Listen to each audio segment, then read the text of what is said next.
Shalom, Salve, Assalamualaikum warahmatullahi wabarakatuh. Perkenalkan, saya Regina Putri Prayoga Lelu dengan NIM 240305007. Dan saya, Janisa Desriani Letanasa dengan NIM 240305016. Kami mahasiswa dari Fakultas Ilmu Sosial dan Ilmu Politik, Prodi Ilmu Komunikasi, Universitas Nusa Cendana. Salam mahasiswa, salam Pancasila.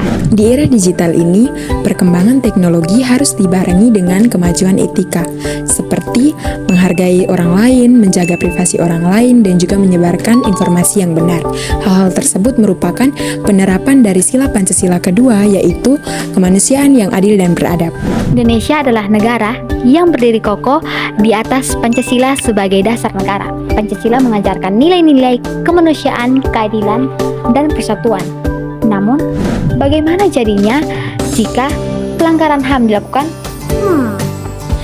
Jadi, jika pelanggaran HAM dilakukan, akan timbul beberapa dampak negatif yang mengancam keadilan, kemanusiaan, dan stabilitas masyarakat.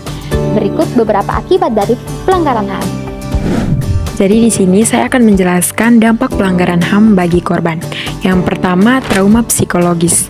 Pelanggaran HAM dapat menyebabkan trauma psikologis yang mendalam bagi korban, seperti gangguan stres, pasca trauma, depresi, kecemasan, dan gangguan tidur. Yang kedua adalah kerugian material.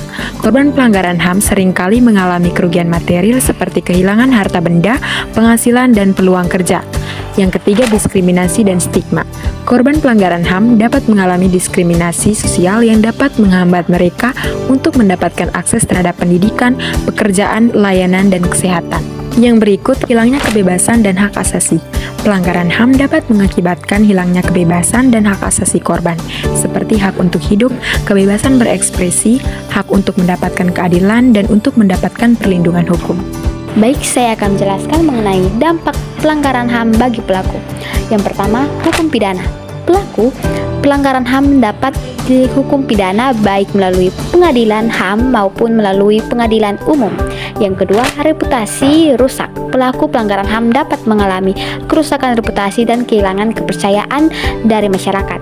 Dan yang ketiga, sanksi sosial. Pelaku pelanggaran HAM dapat mengalami sanksi sosial seperti dijauhi oleh masyarakat dan kehilangan akses terhadap publik. Yang keempat, itu dapat psikologi. Pelaku pelanggaran HAM juga merasa bersalah atau penyesalan dalam kehidupan untuk hidup berdampingan dengan masyarakat. Baik, kami dua akan menjelaskan mengenai upaya penanganan pelanggaran HAM.